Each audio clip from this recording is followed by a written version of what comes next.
for Lindsay.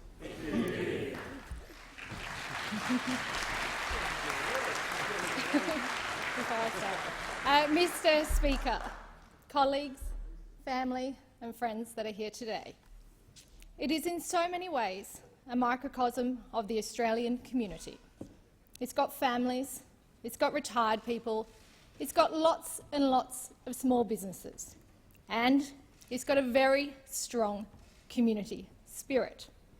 These are the words of Prime Minister Howard, OMAC, on his visit to Lindsay during the campaign, and as always, Prime Minister Howard is right. From Menzies' forgotten people to Howard's battlers to Morrison's quiet Australians, Lindsay has been and will remain a microcosm of Australia. Prime Minister Menzies called the forgotten people the backbone of our nation. In the 1950s, nowhere was this represented more than in outer Western Sydney. Penrith was a nucleus for the transformation of market farming into suburbia, where the aspirational working class were moving out of the city to secure their slice of the Australian dream and a better life for their families. Back then, most people travelled by train into the city only a couple of times a year. Today, hundreds of thousands of people commute out of Western Sydney daily. By 1996, in the election of Jackie Kelly to Lindsay, Western Sydney had changed significantly. The outstanding win in Lindsay was so significant, we became the epicentre for the Howard battlers. This is because Prime Minister Howard was able to do what Menzies did before him, reach into people's hearts and light their aspiration. I had the privilege to work for Jackie Kelly and Prime Minister Howard, and what I learnt most from both of them was the importance of spending time listening to and connecting with people, and to have conviction. Today, Lindsay is very much the heartland of Morrison's quiet Australians. But as Menzies' forgotten people become our older Australians, we must not forget them again. As Howard's battlers wind up their careers as hard-working Australians, we must not forget them, just as Morrison's quiet Australians have not been forgotten. From working for Prime Minister Howard to working with Prime Minister Morrison, it is now my responsibility to ensure the aspirational people of Lindsay working hard to get ahead for their families continue to be listened to and fought for. It is with an enormous amount of gratitude to this microcosm of Australia, our community of Lindsay, that I humbly stand before you today to make my inaugural speech to Parliament. Thank you for placing your trust in me to represent you, to deliver my plan for Lindsay, and as Prime Minister Howard also said in Penrith that day, I promise to work for you very, very hard. I will fight for the people who are working hard for their families, commuting out of the area every day for a good job. They've said they don't want to be doing that long commute. They want jobs close to home. Today, only 5% of people in Western Sydney live within 30 minutes of their work. As someone who commuted for over 10 years, there is nothing I want more for our community than good local jobs. I will fight for our families who want a healthy community, better recreational and sporting facilities and a beautiful Nepean River. This is why I announced funding during the election to keep our river healthy, to upgrade Chapman Gardens in Kingswood and Penrith Valley Regional Sports Centre in Cambridge Park, for all our families to enjoy. For the mums and dads who drive their kids to school, I'll fight, and our tradies who use our roads for work. They've said they want less congestion and to get to where they're going and home again safer and quicker. There is nothing more on my mind than our community's safety and ensuring that people's loved ones get home, because I know the feeling when they don't. My husband Stuart would often cycle from home in Emu Plains to the Penrith Whitewater Stadium to train when he was an Olympic athlete. Cycling was just part of his training regime. But one evening Stuart didn't come home. I called everyone we knew, I put the kids in the car and drove the route back and forth between our house and the stadium. Instinct told me where he was. I rang Nepean Hospital and this is where I found him. Stuart had been hit by a car on Castlereagh Road and flew off his bike onto his head. In that instant, the injuries he sustained ended his sporting career. Safer, less congested roads are very much part of my plan for Lindsay, and I was so pleased that thanks to the community's support for my petition, Prime Minister Morrison announced $63.5 million for the upgrade to Dunhevad Road, and I am very committed to its delivery. I will fight for small businesses like Emu Plains Automotive, Bubbles Florist, Kingswood Florist, the well-known cafes in Penrith, Natural Choice, Thor's and Bethany's, and Rathers Place in St Mary's, to name a few, people that are having a go. They've said they want to have a strong local economy and less taxes on their business so they can focus on doing what they do best for their customers. I'll fight for retired people, like 92-year-old Glad. She's in North St Mary's and I met her at her home. She lived alone and still tried to stay active in her garden. As our community ages, I'll ensure they are not forgotten. How fortunate are we when we have people in our corner always, and especially when we get older. When I meet people in our community who don't have this, it breaks my heart. Women who, after years of contributing to our society, finding themselves in older age experiencing homelessness, and older people in their homes experiencing loneliness. This concerns me greatly, and I've seen both. Working in a social housing and homelessness organisation and door-knocking over months throughout our community. It is so important as people get older that they have a support network, whether family, friends or in the community. And I know this firsthand. When just over 2 years ago, my parents lost our family home of 40 years to fire and every single material belonging they owned. I will never forget the feeling of not being able to get to them quick enough, pulling my car over at the top of the street and running as fast as I could down its length, past fire trucks and police cars and people, that terrible smell of fire getting stronger, to turn the corner to flames and the last remnants of the house burning. But we didn't lose my parents, and it is our family and friends and their love for each other, plus my parents' inbuilt drive that got them through.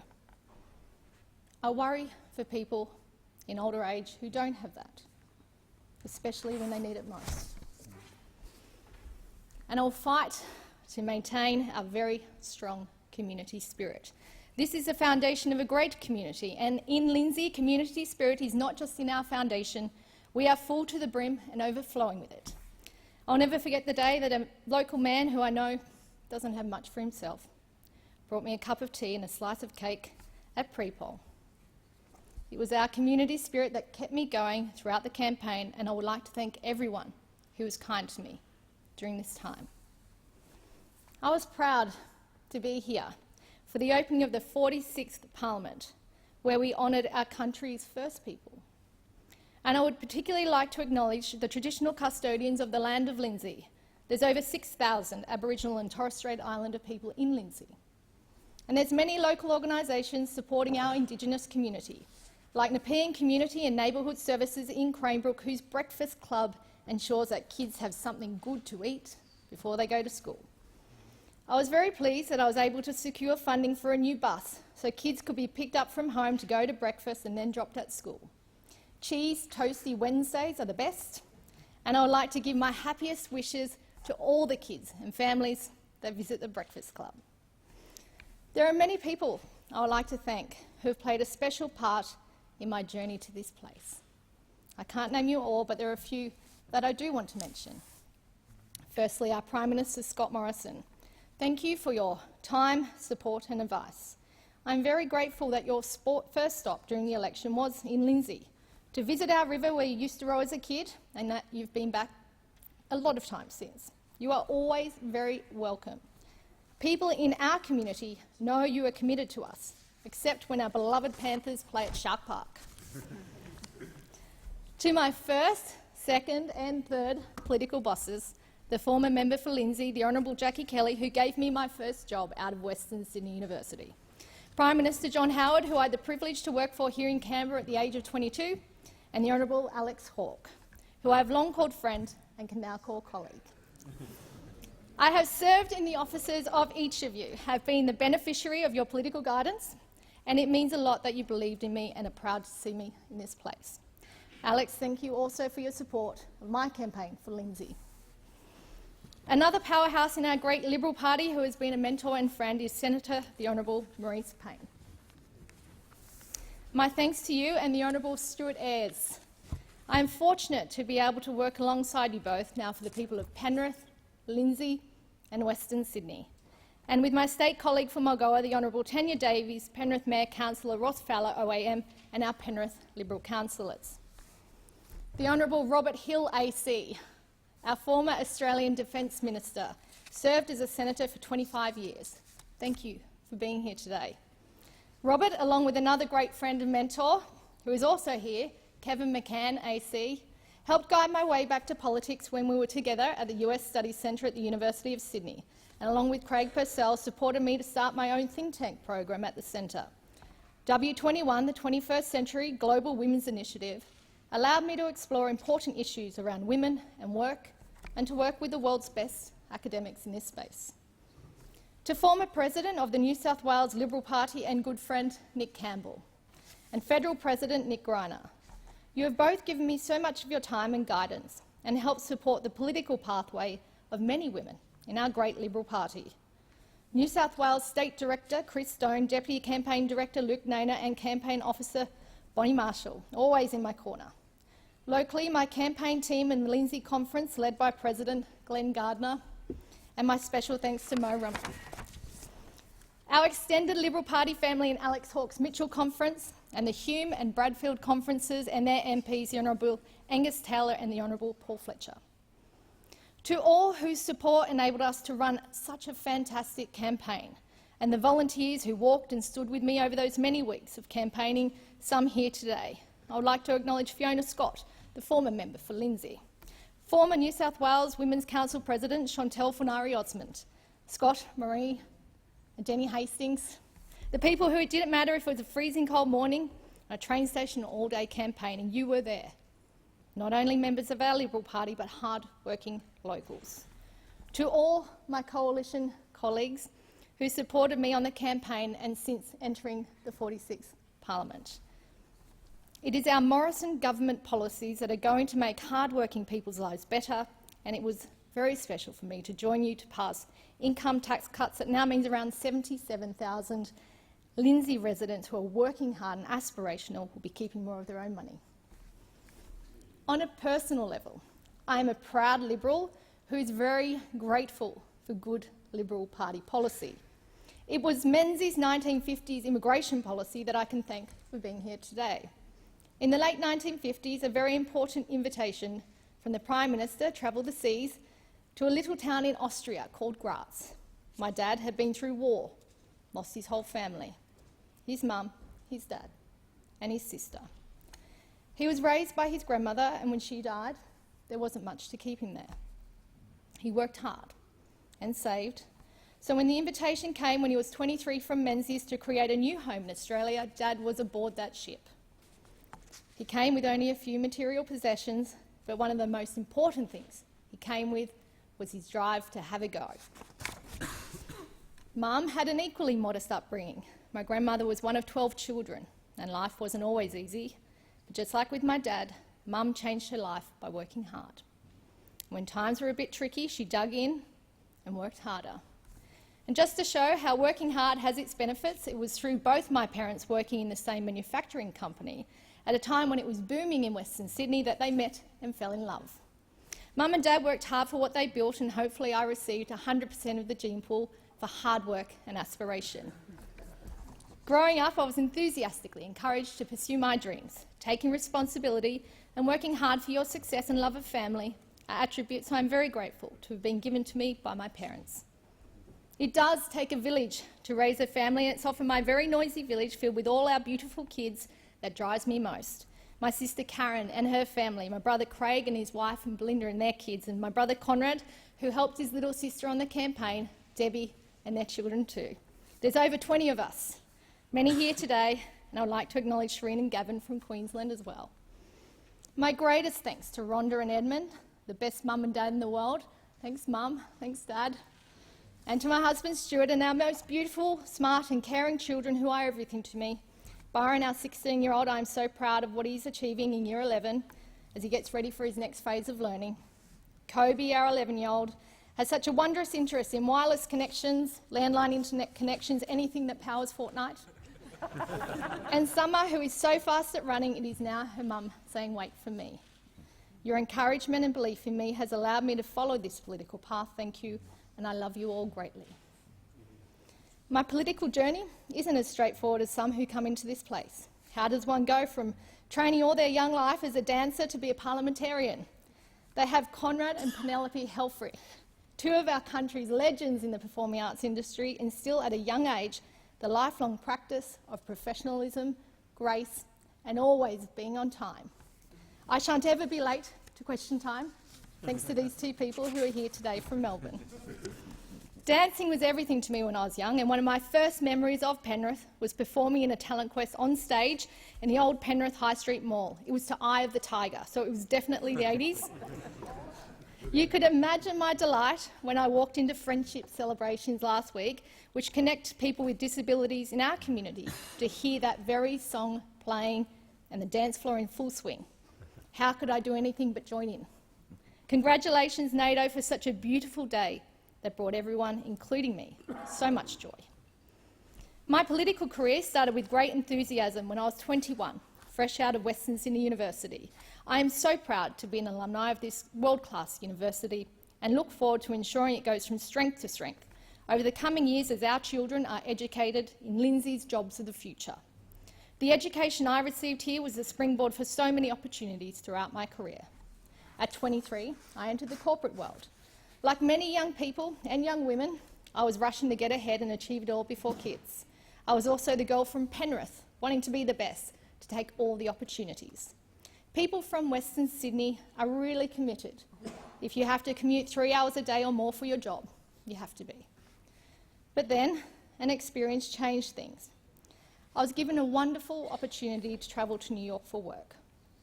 A couple of days out from my departure, the trip was cancelled. I was disappointed. I was going to be staying at the famous Twin Towers. I would have been in one of those towers on September 11. I will never forget that day, sitting in an almost empty office in Sydney, about 20 stories up, overlooking Hyde Park, wondering what would have happened if I'd made it to New York. Rushing for a career wasn't so important after that. So I put it on hold and I went travelling the world with Stuart and his sporting career. I also became a mum and visited over 20 countries with our first child before he was 1. He says he doesn't remember it. Travelling with a baby was an amazing and at times wonderful experience, overwhelming, but that was one that made me value even more our beautiful country, which truly is the best in the world. When we returned home, my career changed paths again, including a time when I thought it would be a great idea to have my own small business and a Travelling with Kids website with my good friend Rebecca Collins, who is here today. Rebecca journeyed with me to create business ideas and inventions that would solve all the parental troubles of the world. How good are mum startups? All 3 of my children were born in Nepean Hospital like me, and I have always worked. I think the balancing act as a working mum is something that takes a lifetime of practice. Sometimes this has been very hard. I remember dragging myself onto the train at 7 a.m. each morning for the long commute into the city for my job, very pregnant and very tired. Sometimes people didn't offer you their seat. Sometimes I would have been anywhere else but on that train. My story isn't very unique, particularly in Lindsay. It's about family, hard work, opportunities and aspiration. I think this has always been the Lindsay way. I was very fortunate to introduce the Premier of New South Wales at a Menzies Research Centre event, and I would like to acknowledge the Honourable Gladys Berejiklian for her support of my campaign. It was at this event that my friend and Menzies Centre Director Nick Cater declared me to be one of the best things to happen to Penrith since the first train in 1863. This is a wonderful compliment, as the introduction of the railway transformed Penrith, where right up until the First World War it served as a major railway town. Just as rail transformed Penrith in the 1800s, rail will again play a major role in its transformation in the future, with the north-south rail link from St Mary's to Badgerys Creek opening in 2026 in time for the airport. But rail won't be the biggest thing to happen to Penrith or indeed the whole community of Lindsay. This time it will be air travel. And with it, people in Lindsay finally will have the full potential to realise the aspirations they've always had. Western Sydney International Nancy Bird Walton Airport has the potential to not only be transformational for Western Sydney, but for our whole country. The blueprint that has been decades in the making is now being brought to life, and the result will be thousands of jobs, expanded export opportunities and new industries that we haven't yet thought of. Every dollar invested by the government in the airport will generate $1.80 in return to our economy. By 2063, the airport will contribute over $5.8 billion per annum to our national economy, while business profits are forecast to increase by $2 billion a year. The key to unlocking all this is the Aerotropolis and local jobs. In agriculture, with local produce exported to Asia and the world, tourism and advanced manufacturing, even world-class space manufacturing capability that could boost and transform our national space industry. But we aren't there yet. Building the puzzle and bringing it all together is going to be a huge task in persistence and determination, and it is what I'm committed to do. The thing is, we have the smarts and drive in Western Sydney. It's time we stopped exporting it. No longer do people in Lindsay have to go somewhere else for their aspiration. People want to live, work and stay in our community. And as parents, we want our kids to stay too. How do we move the dial so more people can work where they live? The answer is in Lindsay. We ensure that Lindsay's world-class education institutions, which are going to be taking full advantage of Western Sydney's supercharged infrastructure development, are training our local kids in the jobs of the future. This starts in school and connects all the way through to post-school education and workforce training. We also activate our full workforce potential. In 2014, when I was at the US Studies Centre, I created and led the International Dialogue on Women in Leadership, a G20 event in partnership with my friend Russell Trude at Griffith University. Sadly, Russell is no longer with us, and I would like to acknowledge his service as a senator. And I hope, Russell, you would be proud that I'm here. The International Dialogue examined how we would reach the G20's target of reducing the gender gap in workforce participation by 25% by 2025. Why are we doing this? For sustainable economic growth. In Australia, an increase in women's participation could add $25 billion to our country's economy. If we can do it as our nation, we can do it in Western Sydney. Encouraging female workforce participation and providing opportunities in the industries that will feature with the development of the airport, manufacturing, agriculture, science and technology are going to be key to ensuring we are reaching our full workforce potential. I've seen it on a national and international level, and I know it will work on a local level.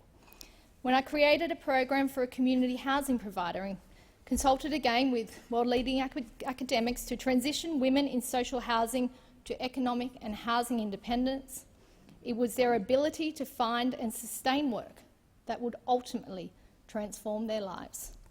Women that had experienced intergenerational welfare, women who were escaping domestic violence, women who had the aspiration, they just needed the opportunities, and that's our Liberal way. There are many pieces to the puzzle. Educating our local Lindsay kids in the jobs of the future and activating our full workforce potential are just two that we can begin now. As Prime Minister Morrison says, it's what we do now in policy making that will have lasting outcome for the next 10 years and more. It is so important we get it right. Not forgetting or leaving behind Howard's battlers and Menzies' forgotten people, it is now time for Morrison's quiet Australians of Lindsay to fulfil the aspirations we all share.